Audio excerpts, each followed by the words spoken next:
दोस्तों, मेरे YouTube channel धार्मिक कथा में आपका हार्दिक स्वागत है। मैं आज आपको मंगलवार की व्रत कथा सुना रही हूँ, जिसको करने से सब कष्ट दूर होते हैं और संतान की प्राप्ति होती है।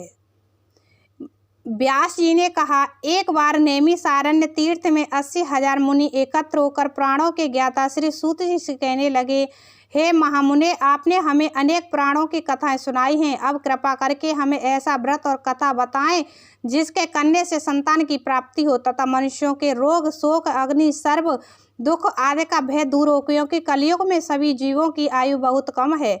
फिर इस पर उन्हें रोग, चिंता के कष्ट लगे रहेंगे, तो फिर वह श्री हरि के चरणों में अपना ध्यान कैसे लगा सकेंगे।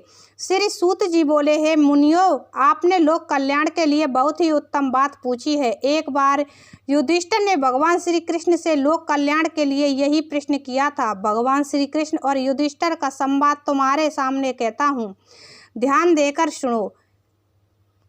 एक समय पांडवों की सभा में श्री कृष्ण जी बैठे हुए थे। तब युधिष्ठिर ने भगवान श्री कृष्ण से प्रश्न किया, हे प्रभु नंद नंद गोविंद, आपने मेरे लिए अनेकों कथाएं सुनाई हैं। आज आप कृपा करके ऐसा व्रत कथा सुनाएं जिनके करने से मनुष्य को रोग, चिंता का भय समाप्त हो और उसको पुत्र की प्राप्ति हो। हे प्रभु, बिना पुत्र के जीवन व्यर्थ है। पुत्र के बिना मनुष्य नरकगामी होता है। पुत्र के बिना मनुष्य पितृ ऋण से छुटकारा नहीं पा सकता और ना ही उसका पुनग्न नामक नरक से उद्धार हो सकता है। अतः पुत्रदायक व्रत बतलाएं। श्री कृष्ण भगवान बोले, हे राजन, मैं एक प्राचीन इतिहास सुनाता हूँ, आप उसे ध्यान पूर्वक सुनो।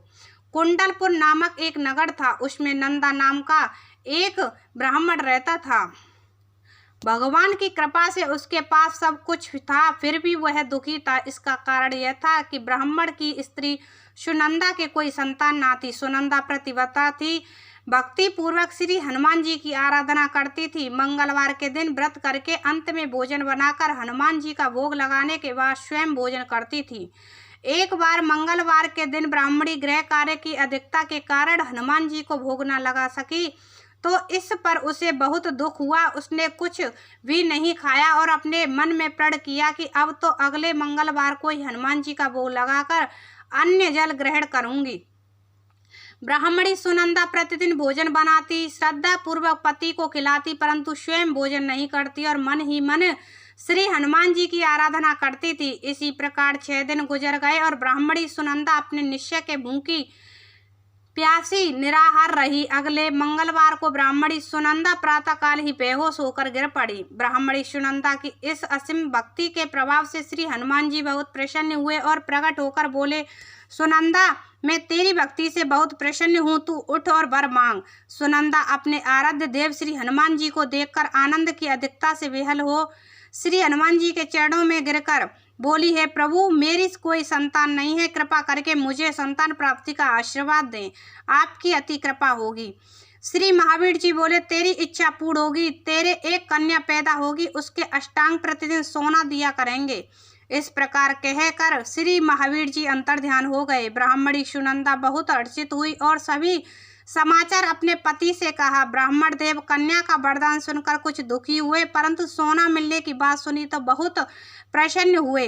विचार किया कि ऐसी कन्या के साथ मेरी निर्धनता भी समाप्त हो जाएगी। श्री हनुमान जी की कृपा से वह ब्राह्मणी गर्भवती हुई और 10वें महीने में उसे बहुत ही सुंदर पुत्री प्राप्त हुई। यह बच्ची अपने पिता के घर में ठीक उसी तरह से बढ़ने लगी जिस प्रकार शुक्ल पक्ष का चंद्रमा बढ़ता है। 10वें दिन ब्राह्मण ने उस बालिका का नामकरण संस्कार कराया। उसके कुल पुरोहित ने उस बालिका का नाम रत्नावली रखा, क्योंकि वह कन्या सोना प्रदान किया करती थी। इस कन्या ने पूर्व जन्म में बड़े ही विधान से मंगल देव का व्रत किया था। रत्नावली का अष्टांग बहुत सा सोना देता था। उस सोने से नंदा ब्राह्मण बहुत ही धनवान हो गया। अब ब्राह्मणी भी बहुत अभिमान करने लगी थी। समय बीतता रहा। अब रत्नावली 10 वर्ष की हो चुकी थी। एक दिन जब नंदा ब्राह्मण प्रसन्न चित्त था, तब सुनंदा ने अपने पति से कहा, मेरी पुत्री रत्नावली विवाह के योग्य हो गई है, अतः आप कोई सुंदर तथा योग्य वर देखकर इसका विवाह कर दें। यह सुन ब्राह्मण बोला, अभी तो रत्नावली बहुत छोटी है, तब ब्राह्मणी बोली, शास्त्रों की आज्ञा है कि कन्या 8वें वर्ष में गौरी, 9 वर्ष में राहिणी, 10वें वर्ष में कन्या, इसके पश्चात रजस्वाला हो जाती है। गौरी के दान से पाताल लोक की प्राप्ति होती है, राहिणी के दान से वैकुंठ लोक की प्राप्ति होती है, कन्या के दान से इंद्र लोक में सुखों की प्राप्ति होती है। अगर हे पतिदेव रजस्वाला का दान किया जाता है तो घोर नरक की प्राप्ति होती है। इस पर ब्राह्मण बोला, अभी तो रत्नावली मात्र 10 ही वर्ष की है और मैंने तो 16 साल की कन्याओं के विवाह कराए हैं, अभी जल्दी क्या है।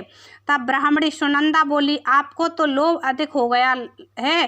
शास्त्रों में कहा गया है कि माता पिता और बड़ा भाई रसवाला कन्या को देखते हैं तो वह अवश्य ही नरकगामी होते हैं। तब ब्राह्मण बोला, अच्छी बात है, कल मैं अवश्य ही योग्य वर की तलाश में अपना दूत भेजूंगा। दूसरे दिन ब्राह्मण ने अपने दूतों को बुलाया और आज्ञा दी कि जैसी सुंदर मेरी कन्या है वैसा ही सुंदर वर उसके लिए तलाश करो। दूत अपने स्वामी की आज्ञा पाकर निकल पड़ा। पंपई नगर में उसने एक सुंदर लड़के को देखा। यह बालक एक ब्राह्मण परिवार का बहुत गुणवान पुत्र था, इसका नाम सोमेश था।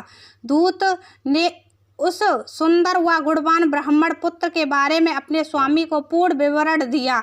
ब्राह्मण नंदा को भी सोमेश्वर अच्छा लगा और फिर शुभ मुहूर्त में विधि पूर्वक कन्यादान करके ब्राह्मण ब्राह्मणी संतुष्ट हुए।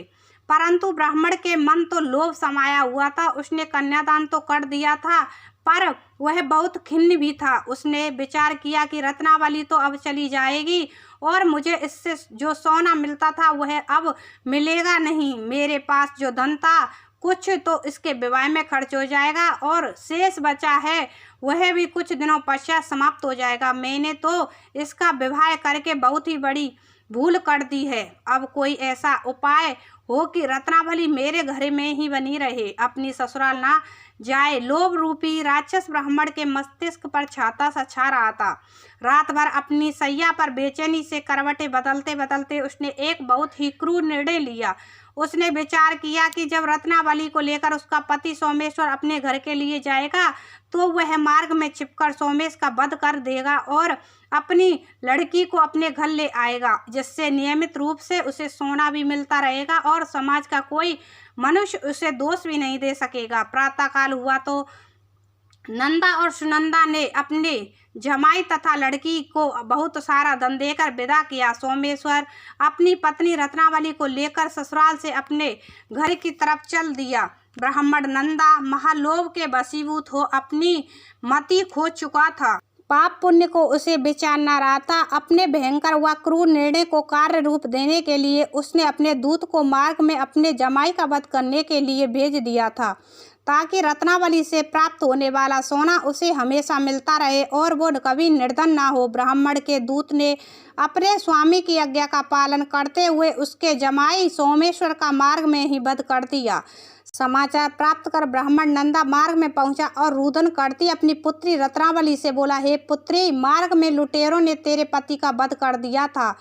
भगवान की इच्छा के आगे किसी का कोई बस नहीं चलता। अब तू घर चल, वहां पर ही रहकर से जीवन व्यतीत करना। जो भाग्य में लिखा है वही होगा।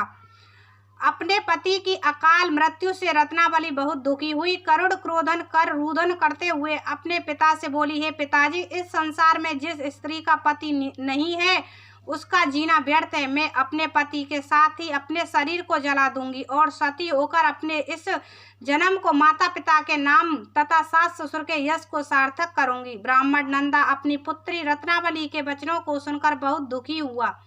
विचार करने लगा, मैंने व्यर्थ ही जमाई वध कर पाप अपने सिर पर लिया है। रत्नावली तो उसके पीछे अपने प्राण तक देने को तैयार है। मेरा तो दोनों तरफ से मरण हो गया, धन तो अब मिलेगा नहीं। जमाई वध के पाप के फल स्वरूप यम यातना भी भुगतनी पड़ेगी। यह सोचकर वह बहुत खिन्न हुआ। सोमेश्वर की चिता बनाई गई। रत्नावली सती होने की इच्छा से अपने पति का सिर अपनी गोद में रखकर चिता में बैठ गई।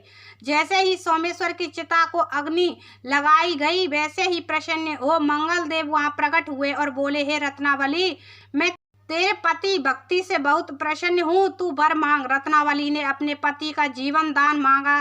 तब मंगल देव बोले, रत्नावली, तेरा पति अजर अमर है, यह महाविद्वान भी होगा और इसके अतिरिक्त तेरी जो इच्छा हो वर मांग। तब रत्नावली बोली, हे ग्रहों के स्वामी, यदि आप मुझ पर प्रसन्न हो तो मुझे यह वरदान दीजिए कि जो भी मनुष्य मंगलवार के दिन प्रातःकाल लाल पुष्प लाल चंदन से पूजा करके आपका स्मरण करे, उसको रोग व्याधि ना हो, स्वजनों का कभी वियोग ना हो, सर्प अग्नि तथा शत्रुओं का भय ना रहे। जो स्त्री मंगलवार का व्रत करे वह कभी विधवा ना हो। मंगलदेव तथास्तु कहकर अंतर्ध्यान हो गए। सोमेश्वर मंगलदेव की कृपा से जीवित हो उठा। रत्नावली अपने पति को पुनः प्राप्त कर बहुत प्रसन्न हुई और मंगलदेव का व्रत प्रत्येक मंगलवार को करके व्रतराज और मंगलदेव की कृपा से इस लोक में सुख ऐश्वर्य को भोगते हुए अंत में अपने पति के साथ स्वर्ग लोक को गई।